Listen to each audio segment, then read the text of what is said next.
Hi, David. Hi, Kelly. Hello, everybody. Go see that okay?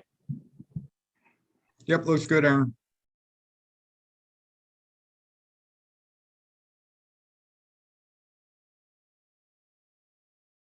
Looks a little different than normal. I don't see my pictures coming up, but I see the agenda just fine.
Good evening, AC Valley. Welcome to the February 14th, 2022 Allegheny Clarion Valley School Board Workshop. Tonight's meeting will be conducted virtually, and I welcome all the school board members, administrators, and members from the public to this meeting. During this evening's workshop, I will provide the school board members with information that will help clarify agenda items listed below. The school board will formally vote on February 21st, 2022 at the school board meeting. This meeting will be conducted face-to-face and hosted at the elementary school cafeteria. As a friendly reminder, please keep your mic off until you're ready to speak and just jump in if you have any questions or comments. Madam Secretary, please conduct the roll call at this time. Carrie Armagost, Megan Dreher, Brady Fight, Here. Diane Page, Here. Jeff Powell, Corey Sherman, Here. Jameen Stump, Eric Sundling, I'm Kelly here, Swallow. Tammy. This is Jameen. I'm sorry. I couldn't Okay. find my mute button. okay, Eric Sundling, and Kelly Terwilliger. Oh, and Megan Dreher is here, but she can't talk for some reason.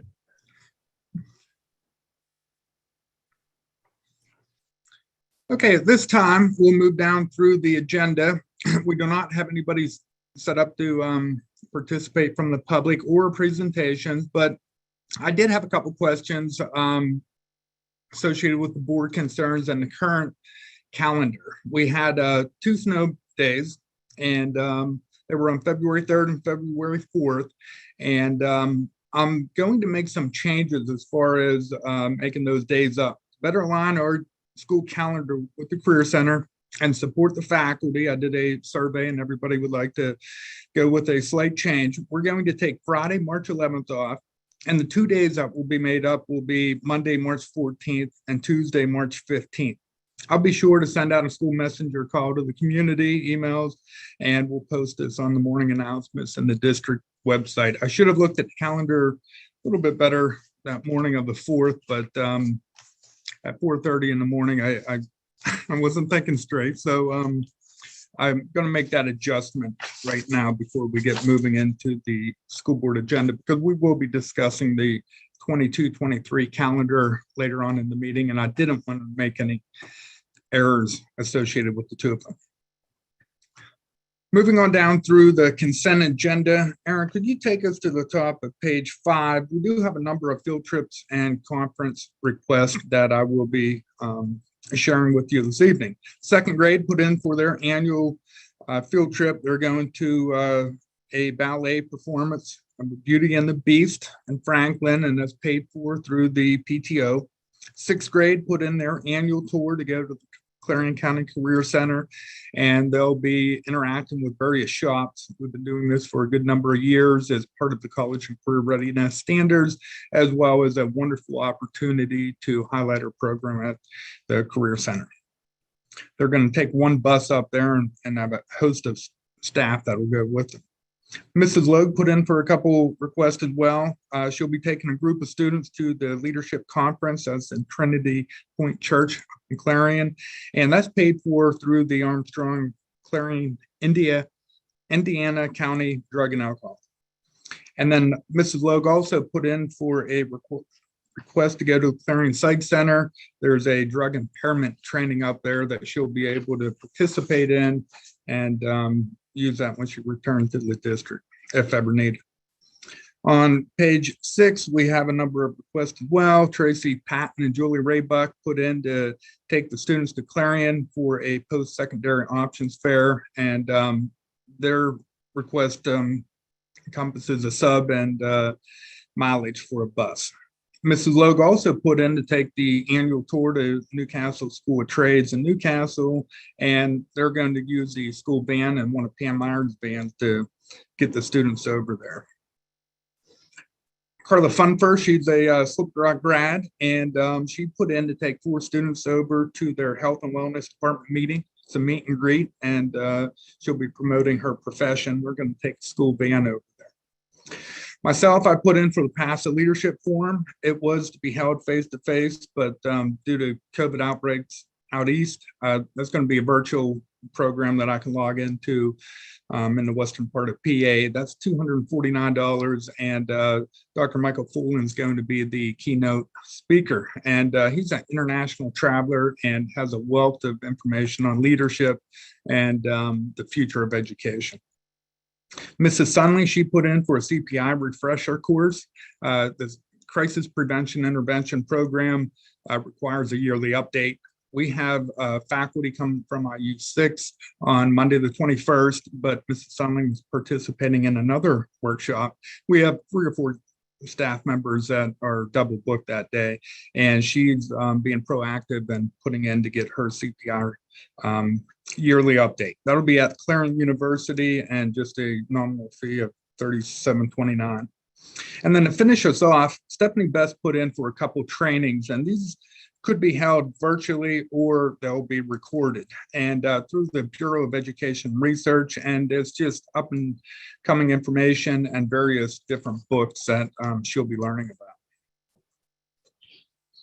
Going back to the consent agenda, letter A, Aaron, is there any questions about any of those conferences and field trips? Dr. McDevitt, can I clarify something? Yes. The second grade trip to the ballet is not their annual field trip that's paid for by the PTO. That's a special thing that they offer for second grades in our area. And we pay for that out of the activity fund in the office, not through PTO. I just wanted to clarify that. Thank you, Mrs. Schmidt. Any other questions or comments? The Carla Fun Fair and the students going to Slippery Rock, is that just like a meet and greet, like a different workshop for students, or?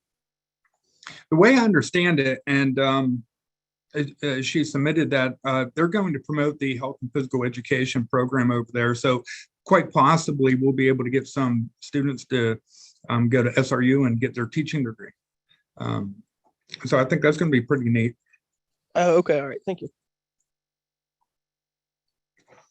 Moving on down through the consent agenda, letter B, we've been advertising to fill various substitute positions. We do have a couple teachers down, and we do have a sub down for the secretarial department. And we're still looking for subs in all areas. So if you know anybody, please come contact Tammy or myself in the district office. Letter D, that's the annual Chase Longo Memorial Scholarship game. Kevin Kaufman submitted the request. He'll be using the high school gymnasium and cafeteria for the alumni basketball game, and that's on February 26th. Letter E and F is from Student Council, Melinda Farrington. They're looking to host a macho volleyball game on either Wednesday or Thursday, depending on playoffs, and that'll be from 6 to 8 in the high school gymnasium. And then they also put in for the Sadie Hawkins dance, and that'll be on Saturday, March 26th up at the high school as well. So I got to work with Dr. Jordan to make sure there's no conflict with those two activities. We may have to find another place for the Sadie Hawkins dance. Are there any questions on the consent agenda before we move into finance and purchase? Hearing none, we'll go on to page 2 because we'll be talking in more detail, letters A through I at the voting meeting, and we'll get Stacy's report at that time. Letter J is part of the ongoing discussion about the football field renovation. We've moved into a next phase, I guess you could call it. I talked to Amos Rudolph about the potential of helping us out with that. He works in conjunction with Tyler Petrowski and Geotech. So before we get too far into that, they have to come up and do a deep dive into our current facility.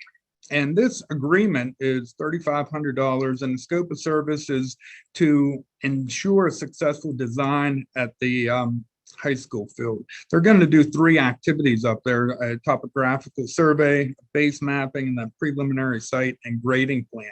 So they'll come in and put the stakes down, and they'll create drawings. They'll have a drone, and they'll show the elevation and proper drainage. He is going to take a look at the lights. I told him the bleachers are fine, the parking lot's fine.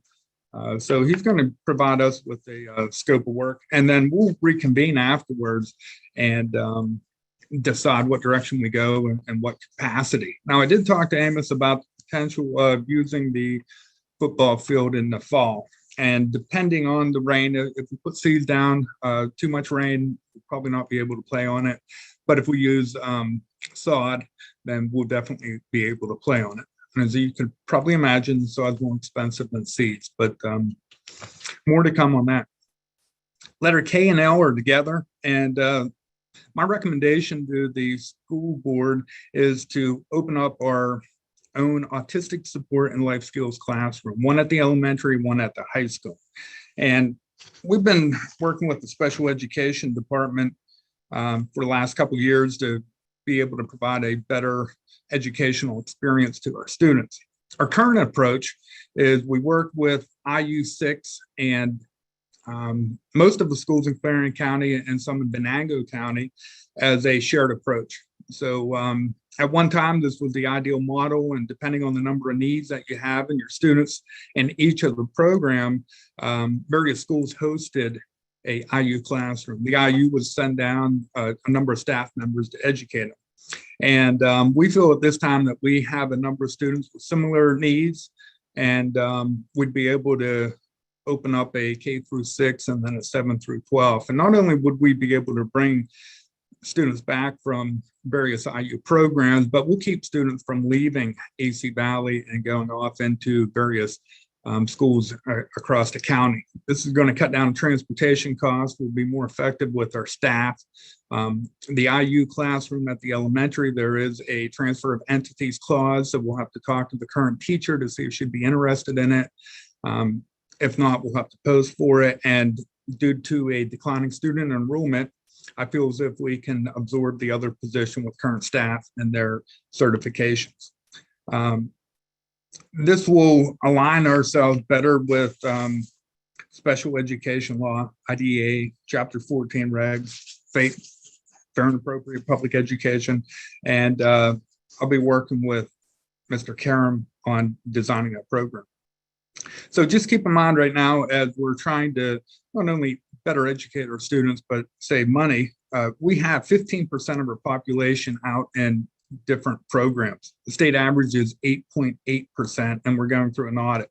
So not only is this going to better align us with keeping students here on campus, saving money and providing better education, but we'll also be in line with the audit that will begin here in the spring.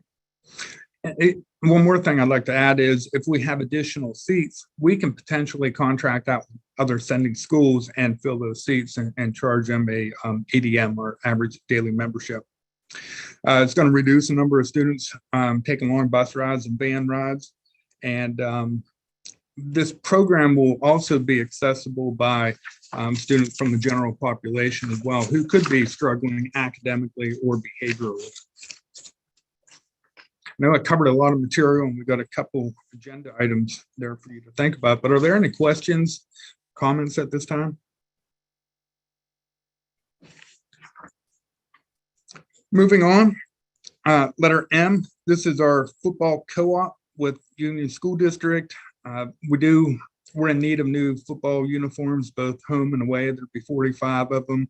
And the overall cost is just over $15,000, and our share would be just over $7,800. This was end of budget last year, and we did not get uniforms. We did not budget it for this year. So the goal is to have the motion approved. We could create a PO and date it for July 1st, and then it could go into the 22-23 budget. And this is the first time we are replacing those uniforms, so that they've held up for quite some time now. I did bring up this discussion with the athletic committee, and they are in favor of moving forward.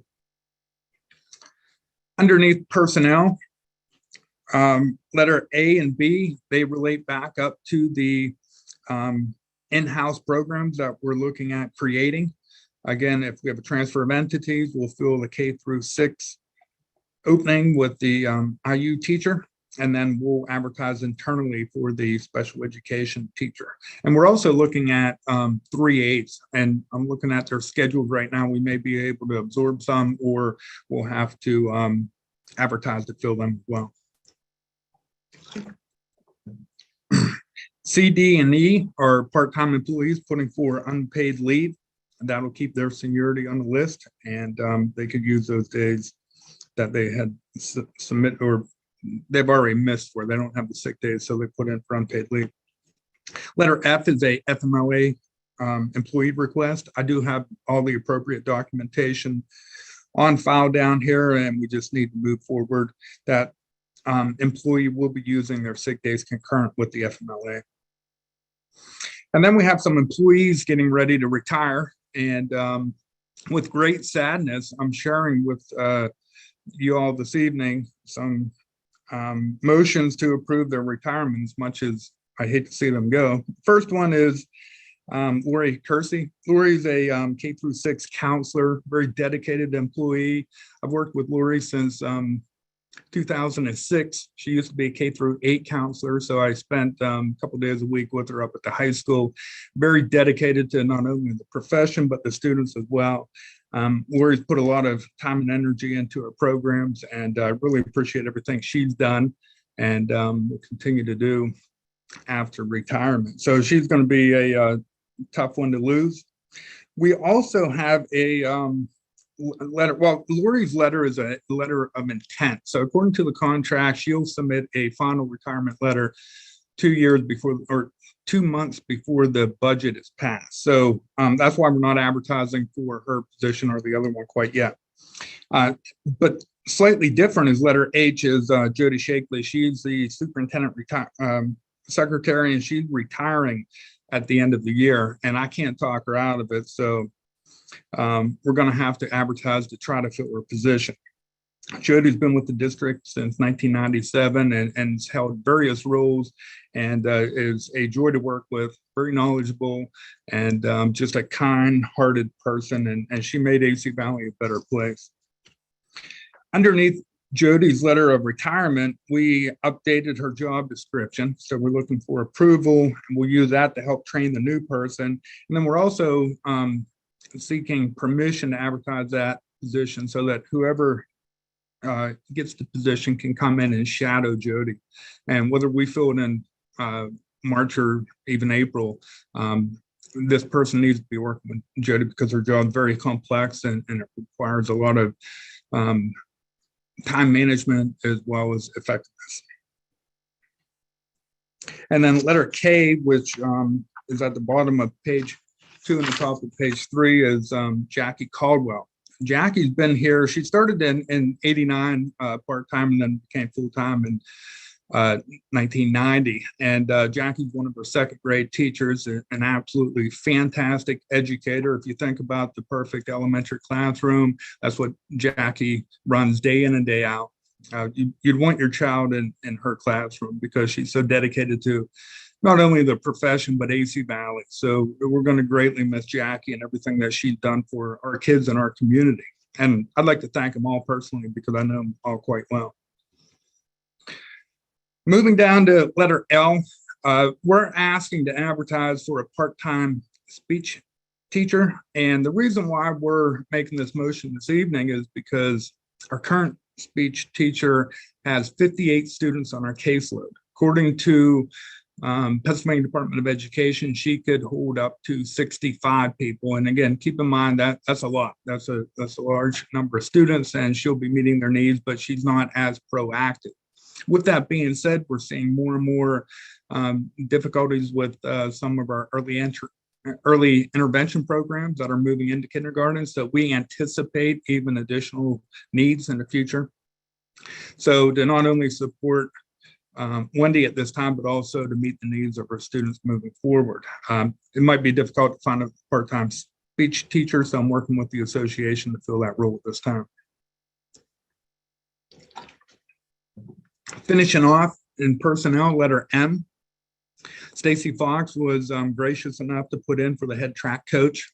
As everybody's aware, we do have the co-op with Union, and the principals, ADs, and the coaches are working together to facilitate the successful cooperation.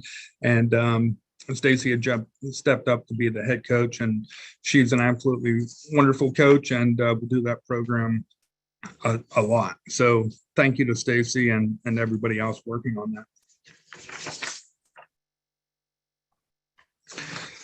Moving down into instructional services, we have a couple motions, and the big one is setting the calendar for next year, the 22-23 school year. I had created this calendar in conjunction with the other school districts in Clarendon County, as well as the Career Center. And we're as close to that Career Center calendar as anybody. We're a day or two off, but outside of that, our students are going to be able to get up there and maximize the number of hours. So very similar to last year, we'll start off with a couple in-service days on August 22nd and 23rd. The first student day would be August 24th, 2022. We have Labor Day. ALF Day is going to be September 30th this year. And then a couple of things that I've done differently for next year is I put in a couple half Act 80 days to enhance parent-teacher meetings. So on November 11th and April 28th, we have a half Act 80 day. We'll get the credit for the full day, but we'll do learning activities for some staff members and parent-teacher meetings for the others. And then we have other Act 80 days, winter break. The other change that I made to this, just again, to try to maximize the number of hours at the Career Center as we can. And we have the least amount of hours from the 7 school districts here in Clarion County, just because of our distance of travel and getting the students set up with their core academic classes. So I've eliminated all that 45-minute early dismissal. So we generally have 3 per year, and that eliminates 3 days for the students to go up to the Career Center. So those are probably the 2 big changes. And then similar to the 21-22 school year, we have built-in snow days. So I do not have any flexible instructional days down on this particular calendar. We have the opportunity to do so, but me personally, and I welcome any comments from the school board members, I feel as if you can't beat face-to-face instruction, and sometimes the kids do need a day off. This is the first revision. I found 2 minor errors in there. So when we vote on it Monday, I entertain any other comments or further discussion, but we really wanted to focus in on our students up at the Career Center and to maximize their number of minutes up there. Letter B, that's a discussion about creating a baseball co-op with Union School District. The coaches are on board. They're excited about this. The athletic directors and principals are working to make everything happen, and transportation is going to be a bit of a difficulty, but both sides, both the union baseball coaches and ours, feel as if they can make that work. This co-op, it will begin this spring. We just purchased brand new uniforms for baseball, so we'll keep them for 3 baseball seasons, and then we'll replace them, get a joint uniform combined. Home games will be split, practice will be split, and we do have the MOU in front of the school board at this time. And we discussed it with the athletic committee. We had a really good discussion, and we're making a recommendation to move forward with that as well. Just to follow up, I know we discussed the band agreement with Union School District as well as a co-op. I wanted to provide some information from Dr. DeTulio and what he's doing currently, and see if there's any discussion about moving forward with the co-op or keeping the current one in plan. Dr. DeTulio has been recruiting for marching band. He's done it throughout the fall. He'll do it into the spring until scheduling. He's planning to have a mini camp for the kids early in June, and then band camp in August. He'll continue to work on a weekly basis with the students. He's been working with Dr. Jordan and myself to do more band lessons. He just had a pep rally at the basketball game. He would like to eliminate some of the longer trips and do more of the pep band, participating in the Clarion County Music Festival. And he did do a survey, and I know the school board members and members of the community was wondering about how many students we have set up. And the current survey he has is 20 students, but he feels as if with the 7th grade students coming up, he can add to that. So he's comfortable to say that he'd have 25 students set up for marching band next year. And the band agreement is in place until the 23-24 school year.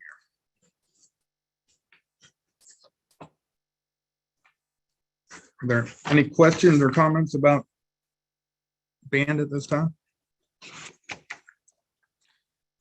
Okay, hearing none, we'll continue on down through policy.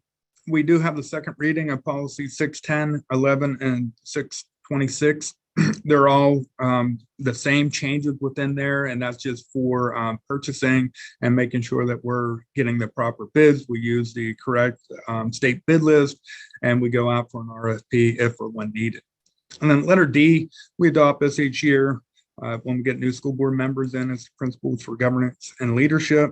It's talking about advocating for public education, leading responsibly, governing effectively, collaborative, comprehensive planning, evaluate continuously, communicate clearly, and act ethically. And I did meet with the new school board members last Monday, and we covered a number of items and had a really good discussion. We really focused in on the right to know request as well as the sunshine law. So I think we're ready to go on our end. New school board members are still working with PSBA to continue on with their new school board training as well. So that'll just be a little bit longer. I think that I have the first year to get those trainings completed.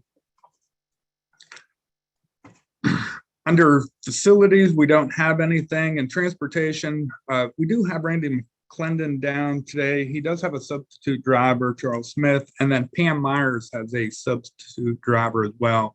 And that'll be on for the voting meeting on Monday.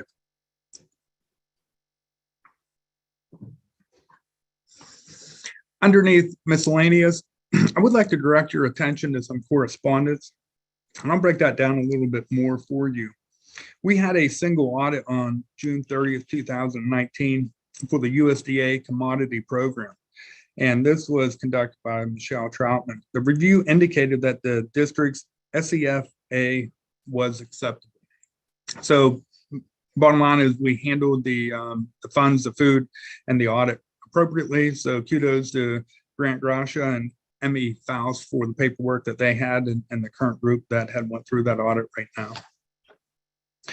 The next item down is from Clarion County Tax Office, and we have a parcel within our district that's no longer generating any kind of tax. And we've had this in the past, and the borough, county, and school district has to agree to have the property sold. And the minimum bid is $873. So the attractive part of this is that, and we're hoping that we could sell this, somebody could build a house, a garage, or turn it into something, and then the school district, county, and we'll be able to start collecting taxes on that. And that's just a informational piece for the school board members to know. And right below that, Andrea has a cooperative purchasing program in front of you this evening. Is with Aaron IU 28 and Intermediate Unit 6. And we come together to get cheap prices. And primarily we do a lot of school supplies and paper through this cooperative purchasing program. Moving on down, the Commonwealth of Pennsylvania Single Audit Coordinator came in. They did an audit on the PCCD grant, and that was a grant that I wrote a few years ago for the school police. I believe the first year was $37,800, and then year two was half of that. And that grant ended on June 30th, 2020. Our review of the scheduled order of expenses through the SEFA for the above reference year revealed no material variances from information reported through the PCCD grant. Therefore, the single audit report for this fiscal year is now considered clear. So another clean audit, which is fantastic, because that was the first time we've ever used a PCCD website and area for grant. And Kelly put in that we're going to have a technology committee meeting on March 24th as well.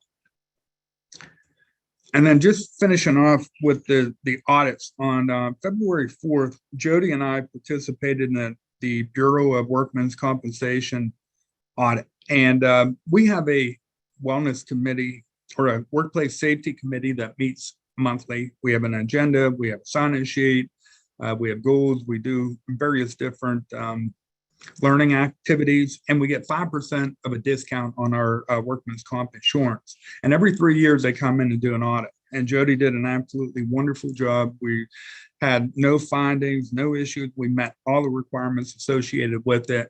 And it was actually a very good learning experience for both Jody and I. But I'd like to commend the entire Workplace Safety Committee for meeting. We meet once a month.